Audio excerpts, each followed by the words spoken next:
Recording is on. Donc, bonjour à tous, donc bienvenue au webinaire intitulé Suivi énergétique et décret tertiaire. Donc je ne parle pas du décret tertiaire aujourd'hui, il y a un onglet sur la base documentaire spécifique, donc je vous laisserai aller voir. J'ai juste vous montrer comment fonctionne le suivi énergétique de la MAP, mis en place par la MAP. Il faut savoir que cet outil n'est pas officiel ni réglementaire, mais c'est un premier niveau d'étude, d'analyse, avec peu de saisie de votre part et avec création d'indicateurs, suivi énergétique mensuel et annuel. Donc on va balayer les onglets ensemble. Voilà, il y en a pour environ un quart d'heure à peu près donc, de ce webinaire. Donc un onglet explicatif qui permet par onglet de savoir ce qu'il y a à saisir et à quoi sert l'onglet. Donc là je passe parce que c'est ce que je vais faire aujourd'hui à l'oral. Donc là j'ai pris, forcément je vous ai pris un Excel déjà saisi par un établissement pour mieux illustrer. Donc qu'est-ce qui est demandé? Donc d'abord de saisir votre année de référence. Alors déjà il y a un code couleur. En orange ce sont les cellules à ne pas toucher, en blanc ce sont des calculs automatiques, donc à ne pas toucher également, les saisies obligatoires en rose et les saisies facultatives au décret tertiaire, mais pas obligatoires, sont en violet. Donc on commence. Donc déjà saisir votre année de référence, à partir de quand vous voulez saisir vos factures énergétiques. Ensuite des paramètres initiaux, le nombre de lits ou de places, le nombre d'ouvertures par an, la surface de plancher en mètres carrés et le pouvoir comburivore. Le pouvoir comburivore, on a un tableau à droite de conversion. En gros, c'est quand vous relevez votre index, par exemple, de gaz, de ville, on a des mètres cubes, mais nous, ce qu'on veut après, c'est comparer des kilowattheures. Donc, pour passer de mètres cubes à kilowattheures, on utilise le pouvoir comburivore. Et par exemple, pour le gaz, c'est 12. 1 mètre cube de gaz égale environ 12 kilowattheures. Donc voilà. À vous de mettre en fonction de votre énergie, votre pouvoir comburivore.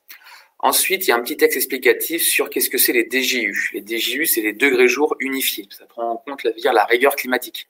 Des fois, on me dit, ouais, super, j'ai moins consommé en 2015 qu'en 2014. Ouais, mais s'il a fait moins froid, c'est tout à fait normal. Ça ne veut pas dire que vous avez mieux consommé. Donc, ça veut dire qu'il faut prendre un paramètre qui s'appelle les DJU, qui est la rigueur climatique. Les DJU, donc je vous mets ici un lien, c'est expliquer comment ça fonctionne. Voilà, ensuite, vous saisissez une année et la grosse ville, entre guillemets, la plus proche de votre établissement. Et vous venez saisir tous les mois la valeur qui s'appelle DJU chauffagiste. Donc, par exemple, les DJU sont incrémentés sur ce site jour par jour. Donc, par exemple, pour prendre les DJU du mois de novembre, il faut venir chercher la valeur début décembre. Venez pas mi-novembre chercher la valeur de novembre parce que vous aurez que la moitié de votre mois. C'est bien quand le mois est fini qu'on vient reporter la valeur. Ici, je mets des zéros. On voit bien que c'est une valeur forcée, c'est à ne pas toucher, car je fais l'hypothèse que en juin, juillet, août, septembre, votre chauffage est coupé, donc on ne prend pas en compte la rigueur hivernale. Voilà. Pas de chauffage, pas de rigueur hivernale, vu que c'est l'été. Dans le site, il y a quand même des valeurs sur ces lignes, mais nous, on laisse 0. Okay. Voilà pour l'onglet Données. Ensuite, je passe à l'onglet Compteur. Compteur, qu'est-ce qui permet cet onglet? On retrouve 4 tableaux. 4 tableaux, pardon, à ajuster en fonction de votre site, mais moi je pars sur les 4 tableaux principaux. Donc en violet, à saisir, c'est venir ici saisir chaque mois, par exemple le premier lundi de chaque mois, l'index de votre compteur. Donc thermique, donc le gaz, électrique et l'eau. Ensuite, les tableaux de droite, on retrouve des calculs automatiques. On fait une différence d'index mois par mois, et donc une différence d'index donne la consommation mensuelle des différents compteurs. Donc en mètres cubes pour le gaz, en kilowattheure pour l'électricité et en mètres cubes pour l'eau froide, générale. Voilà pour cet onglet. Donc là, vous avez en gros 3 valeurs à saisir par mois. Ensuite, je passe à l'onglet conso thermique. L'onglet conso thermique, on va retrouver, comme dans l'onglet conso électrique et dans l'onglet conso eau, les 4 mêmes tableaux. Un premier tableau qui permet de faire le suivi via votre index. Donc, comme je l'ai dit, c'est du blanc ici, c'est automatique. On vient reprendre votre différence d'index qu'on multiplie par le pouvoir comburivore. C'est ce que je disais tout à l'heure. Donc là, vous tombez maintenant sur votre consommation en kilowattheure suite à votre relevé d'index. Ensuite, à droite, on retrouve les consommations thermiques générales, mais issues des factures en kilowattheure. si on décale encore à droite, on retrouve ici les euros des factures par mois. Et enfin, encore à droite, on retrouve un calcul automatique qui est le coût de l'énergie. On divise les euros par la consommation et ça nous fait notre prix de l'énergie. D'accord? Pourquoi faire ça? Vous avez le choix ici de soit faire que les index ou que les factures ou les deux. L'intérêt dans les deux, c'est qu'on sait qu'en ce moment, il y a de plus en plus de surfacturation. Vos fournisseurs vous font surpayer ce que vous consommez. Ça a encore augmenté dernièrement. Donc le but ici, c'est de mettre en corrélation vos consos index et vos consos factures. Par exemple, sur ce site, on voit qu'il y a 20% de différence entre les deux. Plus 20% sur les factures que par rapport à l'index. Alors, qu'est-ce qui se passe? Est-ce qu'ils ont une réelle surfacturation? Est-ce que l'index est mal étalonné? J'ai pas la réponse, mais en tout cas, l'établissement doit prendre contact avec son fournisseur et les questionner. Pourquoi j'ai 20% de plus? Quel est le problème? Est-ce que vous me surfacturez? Voilà, affaire à suivre. Si vous avez que 2-3% de différence, c'est normal parce que le 12 qu'on prend comme pouvoir comburivore n'est pas toujours stable. Voilà, si on a quelques différences, rien de bien grave, mais 20%, ça peut être un petit peu inquiétant. Donc voilà. Et ensuite, pour chaque tableau, on retrouve du coup les courbes de consommation mensuelle et les courbes de consommation annuelle. Donc voilà, ici en kilowattheure index, en kilowattheure facture, en euros et le prix de l'énergie, en euros par kilowattheure. Voilà ce que vous donne ce graphe. Donc là, il y a une fois de plus, on rajoute deux saisies si on veut les faire, saisie kilowattheure facture et saisie euro facture. D'accord? Ensuite, je passe à l'onglet consommation électrique. On retrouve complètement le même fonctionnement. Donc ici, l'établissement n'a pas saisi l'index, mais on a les consommations factures.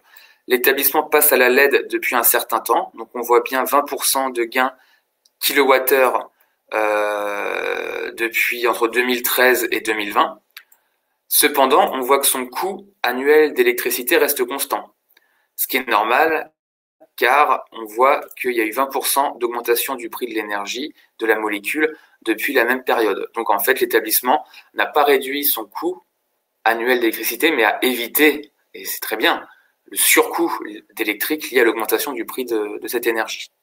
Voilà pour ça. Ensuite, il y a l'onglet consommation eau, où là, une fois de plus, on retrouve les consommations par jour, par mois, pardon, et par an.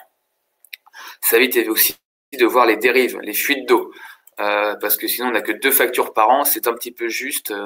Sur certains sites notamment, on sait que les EHPAD consomment en moyenne 130 litres d'eau par jour par lit. S'il y a une fuite et qu'on s'en rend compte 6 mois après, c'est un petit peu dommageable. Donc voilà, je vous invite à suivre le plus précisément l'eau. Voilà. Je reviens un petit peu en arrière sur l'onglet rigueur climatique. Celui-là, il ne paye pas de mine, mais il est important. Alors, il est peut-être pas très beau, effectivement, mais je vais vous l'expliquer. La rigueur climatique, comme on l'a dit tout à l'heure, vous avez saisi les DJU. Donc, le but, c'est de prendre en compte la rigueur climatique. Donc là, le premier tableau, on retrouve les valeurs que vous avez saisies dans le tableau donné. Quand je descends, ensuite, on tombe sur le tableau consommation thermique estimée de chauffage. Comment les calculer, celui-là? En gros, là, c'est un calcul automatique où je calcule la moyenne de votre consommation de gaz en juin, juillet, août, septembre.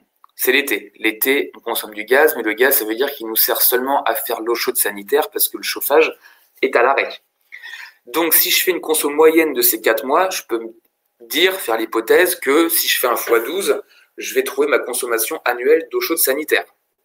Donc, c'est ce que je fais dans ce tableau. Dans ce tableau, je prends par mois la consommation totale, je déduis la valeur moyenne de consommation d'eau chaude sanitaire et du coup, ce qui me reste, c'est la consommation estimée de chauffage, sans ECS. Voilà à quoi sert ce tableau. Un troisième tableau où ici, on prend du coup le ratio consommation kilowattheure de chauffage par DJU en fonction de la rigueur climatique. Donc là, on est en train de prendre l'aspect rigueur climatique. Et dans le quatrième tableau, je rajoute à ça la notion de surface. Effectivement, si vous avez fait une extension de 100 mètres carrés entre 2018 et 2019, vous allez plus consommer vu que vous avez 100 mètres carrés de plus à chauffer. Par contre, le fait de prendre en compte les mètres carrés, on est vraiment sur une conso surfacique et donc on est toujours la rigueur climatique en fonction de la surface par rapport à ce qu'on consomme en chauffage. Donc c'est vraiment cet indicateur-là qui est important. Et je mets un fois 1000, sinon on tombe sur des chiffres à 0,00 et c'est pas très simple de lire ça. Donc c'est pour ça que je mets juste un facteur 1000. Qu'est-ce qu'on voit sur cet établissement. Si on va à droite, on retrouve nos courbes mensuelles, mais là, ce qui est intéressant, c'est les courbes annuelles.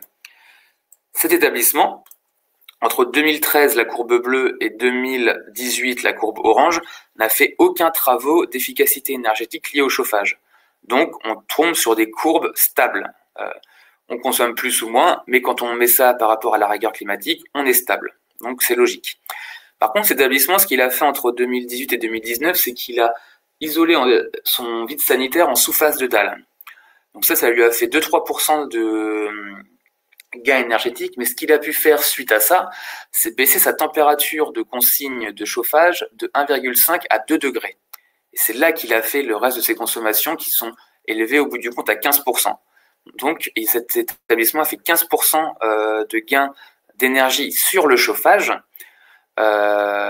en isolant rapidement son vide sanitaire via le dispositif C2E à moindre coût et juste en baissant sa température de consigne à 0 €. Donc là, on voit bien le décrochage entre la courbe orange et la courbe bleue.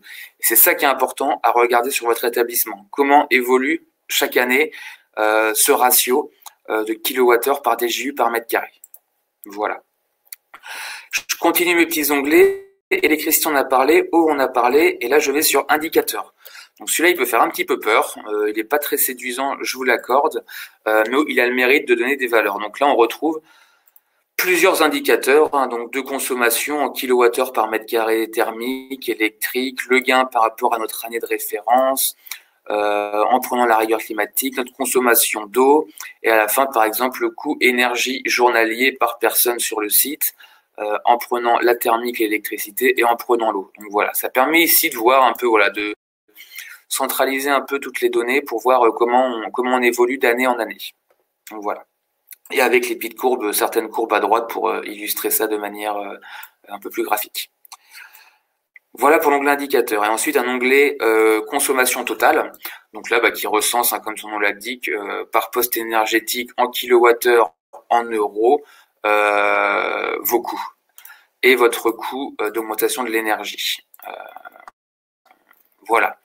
Voilà en gros, donc avec des courbes, des répartitions. Je rentre pas dans le détail, mais voilà, l'onglet est assez parlant.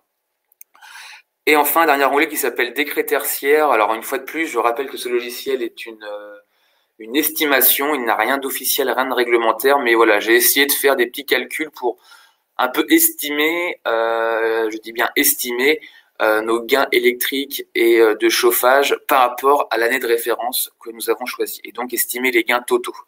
Donc, cet établissement peut estimer que là, entre 2013 et 2019, il a fait au total environ 34% d'économie d'énergie. Estimé une fois de plus. Une fois de plus, c'est la plateforme Opéra de l'ADEME qui vous donnera les vraies valeurs et vraiment où vous en êtes sur le décret tertiaire. Donc cet onglet existe, mais à prendre avec des pincettes. Voilà. Voilà, c'en est fini pour la présentation de ce suivi énergétique. J'espère que ça a été clair pour vous et j'espère surtout que vous allez l'utiliser. Donc voilà, merci beaucoup, je vous souhaite une bonne journée. Au revoir.